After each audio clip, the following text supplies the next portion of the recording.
Let me get this out of the way first. I wasn't a very big fan of the first Bad Company. The destructible environments were nice and all, but I still felt like the campaign was dull and the humor was forced. Enter Bad Company 2, the latest in a long line of shooters from DICE.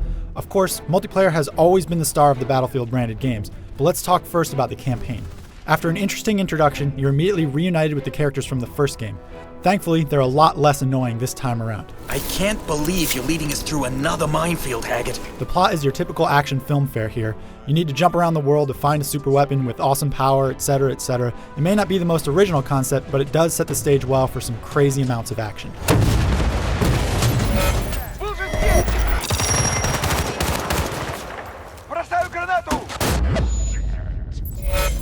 DICE seems to have taken a cue from Modern Warfare 2 and tried for a very large and cinematic scope.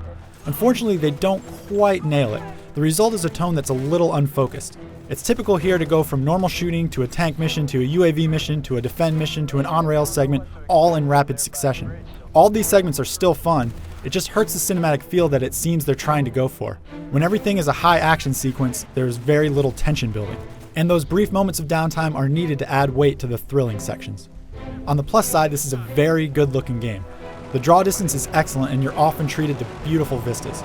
There are a good variety of locations and the Frostbite engine's environmental destruction is still very impressive. I did encounter a few weird issues like slow loads when new weapons are picked up in the 360 version, and the multiplayer interface isn't quite as polished as it could have been. It's pretty jarring to have a multiplayer match abruptly end right when the game is won. These aren't huge things, but they do affect the overall feel of the presentation.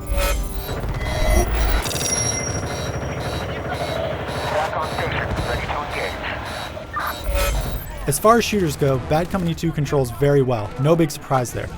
As I mentioned before, there's a lot of different types of missions available. Your character is apparently some kind of super Rambo soldier that can operate any vehicle and utilize any weapon. Particularly fun are the vehicle missions. Hopping in a helicopter with a lot of firepower never gets old. It's all good fun as long as you don't get worn out from the breakneck pace of everything. It should be noted that the game design is much more linear than its predecessor. This isn't necessarily a bad thing, it funnels you to the action and there are no moments where you feel like you're just wandering around in an empty field for no reason. Now, while the campaign is solid, it's not really worth the full price of the game. After all, it's relatively short at about 6 hours. However, there's multiplayer. As in typical Battlefield fashion, this is what will have you coming back to the game again and again, and it's a legitimate contender to Modern Warfare 2's throne. The multiplayer game will be familiar to a lot of people out there. You pick from a number of classes that have their own custom kits and then work towards unlocking better equipment and perks. Perks are new in this game and work pretty much like they do in Call of Duty, adding special abilities and equipment to your character as you unlock them. Of course, since this is Battlefield, certain perks are also tailored for vehicles too, which is a nice touch. The modes include squad-based deathmatch, rush mode where you attack and defend, and conquest, which involves capturing points and pushing across a map. The game supports up to 24 players and there's a nice variety in maps, which means you can have anything from a small squad-based deathmatch game all the way up to a giant epic battle, depending on what you're in the mood for. The thing that makes this game stand out is its reliance on team strategy.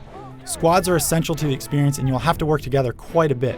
Since you can use your squad as a spawn point, you can instantly join the fight, eliminating the annoying downtime of running across a map to get into the action. The maps are very fun, and the fact that they're destructible offers a whole new dimension to the game. Cover can be completely destroyed and the map changes dramatically as you progress through a match. This is a fun change from the norm and it puts this game in a league of its own.